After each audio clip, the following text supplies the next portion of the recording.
So I can tell you guys are really enjoying the videos about the landscape of broadcast media. They do great numbers every time I talk about it. So I will continue to do that. So this is just a tad bit of reporting. I'll give y'all a little bit of perspective on the back end with this one because there's not a lot of reporting with this one. So to follow up with what we talked about a couple times last week, yes, Max Kellerman is out of First Take. It'll start at some point. I believe this month, September, we'll see the last of Max Kellerman on First Take. He'll move to morning radio and have his own show and everything, and then he'll do stuff with Keyshawn and their show and Jay Will.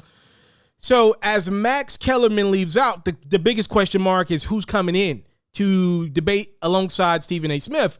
Last week we talked about a couple of different ideas. I told y'all straight up and down, I think what they probably cater to is a 50 to 60-year-old guy, somebody that Stephen A. Smith has a lot of respect for in the business, because clearly he did not have respect for Max. That's just clear as day. I'm just stating the obvious. No matter how we got to that point, that's what it was. I think he's going to probably have to be either a big Dallas Cowboy lover, a big Los Angeles Laker lover, a big New York Knicks hater, or a big Pittsburgh Steelers hater. He's going to have to cross off one of those four T's, if not multiple ones. Right, that's probably what you're looking for. It might be a thing in which they bring in somebody for football season and then switch them out towards basketball season. They might just do Stephen A. versus the world for the that might be the concept of First Take day in, day out. Sometimes you bring in Mark Spears. Sometimes you bring in Kendrick Perkins. I've obviously heard the Michael Irvin rumors out there. I think that would be great television. I just could only think about this from a producer standpoint. Michael Irvin is a lot to deal with. That is a lot to deal with.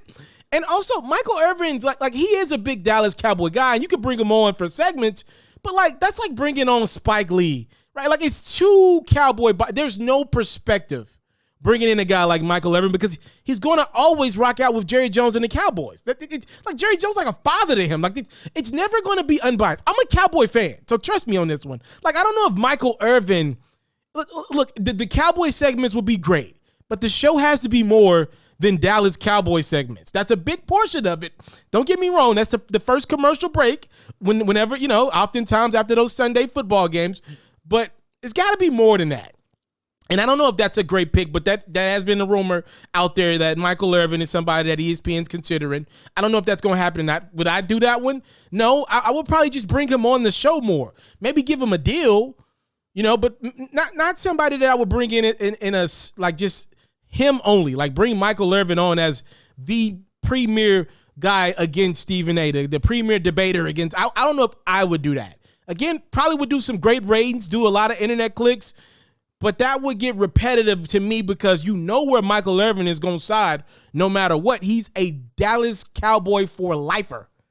Now let's swing over a little bit.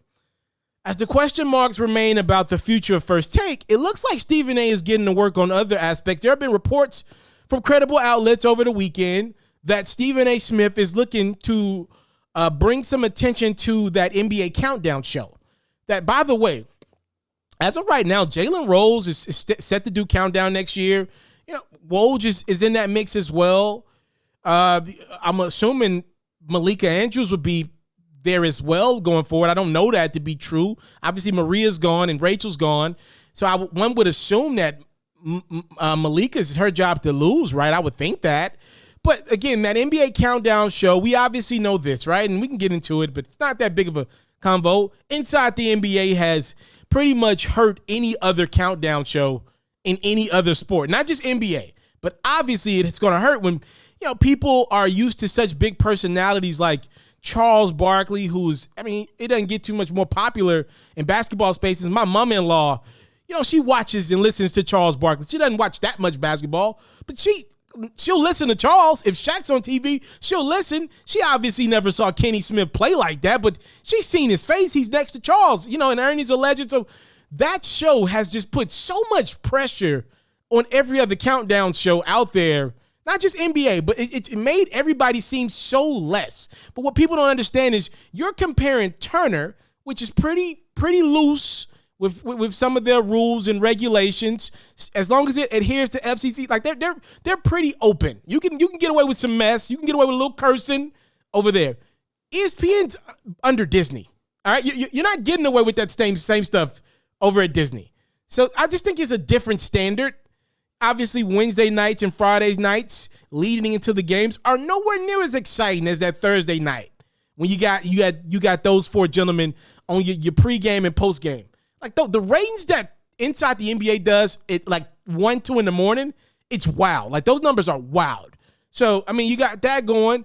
Stephen A. apparently wants to kind of form a new big three. It's like, yo, the irony is like, yo, we've heard all these analysts be critical of the super team era, and now Stephen A. is trying to form a super team. Apparently, he wants Michael Wilbon of PTI. We know Mike. He's a staple out of Chicago. He's been at ESPN forever. Apparently, he wants Michael Wilbon and to bring back Magic Johnson, who did spend some time at ESPN. Now, I never got to meet Magic, and obviously he would have been on the West Coast anyway. So I never got to meet Magic. When I was at ESPN, I would have loved to meet him because I'm a Laker fan. Y'all know that. But I've heard a lot of stories from people who did work with Magic about how he was just a great guy that could brighten up any room. But I'm going to tell y'all some other stuff that like Magic is Magic. Like he's still Magic. Like let's not forget. Like he's one of the greatest basketball players ever. And y'all know what comes with that type of ego. Y'all know that. I don't know if bringing in Magic Johnson, Michael Wilbon, and Stephen A. for that countdown show, to me, would change a lot. That's just my opinion. Because, again, it's still Disney. I like Michael Wilbon. I think he brings a different perspective. He's obviously older. He's a guy that he's not fazed by anybody else, which I love. Like, he's sticking to his guns no matter what. But if your goal is to try to combat what Turner's doing over there with Inside the NBA, it's just not going to work. That's Charles Barkley and Shaquille O'Neal over there. Like, there's just pure entertainment. And Stephen A., for as great as he is, y'all know what I think about Stephen A. Smith. Y'all know what pedestal I put him on as a reporter. As an actual, like, guy trying to take the talent to the next level, I don't think he's that guy in that regard. I just don't think that. And Stephen A's had other shows in the past. He's been on Countdown. Remember, he had Quite Frankly back in the day. Like, I think Stephen A. is, if y'all want me to be real with y'all, I think he's best put alongside Skip Bayless. That's where he shines the most. That's where I believe. If he's not a reporter, if it's just perspective, Stephen A., I think he specifically shines alongside Skip Bayless. That's how I feel.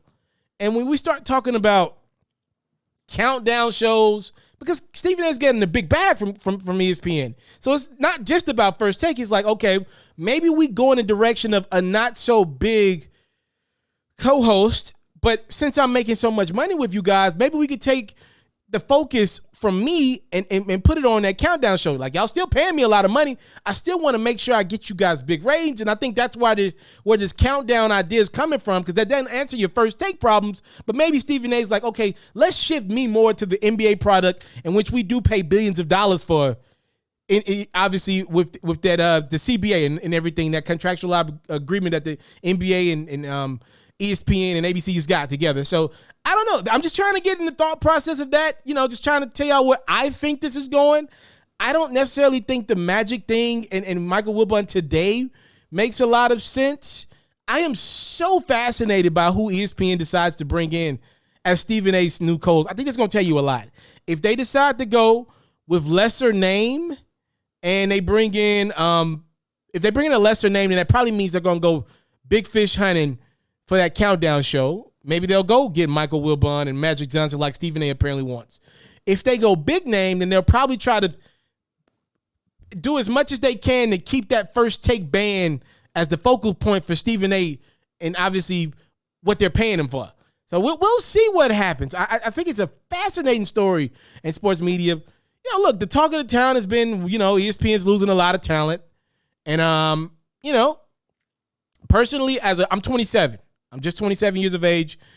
I can't wait down the line as I continue to grow. I'm thinking maybe when I'm 35. So give me about 8 more years. I think I'm going to have a very good package to put together to go back to Bristol or maybe somewhere else. I don't know. But I never closed that door. That's why y'all will never hear me crap on ESPN. I met some incredible people at ESPN. It's some of my favorite moments of my life. Like, seriously, I got to meet the people that I grew up watching. You know, I got to kick it in Stuart Scott's his hallway. Like, it's just, you know, he's everything to me. But ESPN is in a really interesting spot because I do think a lot of times what happens with companies is the narrative will shape where talents want to go. And I have to be real. As much as I've seen it in the since I've been a kid on up, right now, it's increasingly becoming uncool to be at ESPN. And obviously they have all the resources in the world. They still got college football at most of the networks of college football. Obviously the SEC network is only going to get bigger with the big powerhouses that they're adding in the upcoming years. It's weird. Like, it's wild to me, right? Like, all this capital, all these, contracts, they still got the NBA, they still got Monday Night Football. Even there, though, they've struggled over the years to find somebody in the booth. Like, I am so fascinated by just that narrative around ESPN right now. As great as they are, as much as they do, it is becoming, the narrative is right now, it's uncool to work there. You've seen big time talents, a lot of, be real about it, prominent African-American talents have left. A lot of talents have been laid off. Like, I am just so fascinated by how they come together and not, to shift his narrative. Not to mention the president is out. The former president, what was that, been 4 years ago since he's been gone? Like, this is such an interesting time at ESPN. I wonder how this plays out. Y'all let me know what y'all think, though. I gave y'all my perspective, my commentary. I would love to hear from you guys. What do y'all think about ESPN right now? Are you here for a Magic Johnson, Michael Wilbon, Stephen A. Smith countdown show? Let me know. I don't like that because I love Jalen Rose. I've met Jalen Rose before. Very, very interesting and compelling guy, by the way. I met him once he obviously doesn't know me, but I met him in Bristol one time because he doesn't work out of Bristol. But I met him once though, and just a charismatic guy. And obviously, wifey still works on First Take.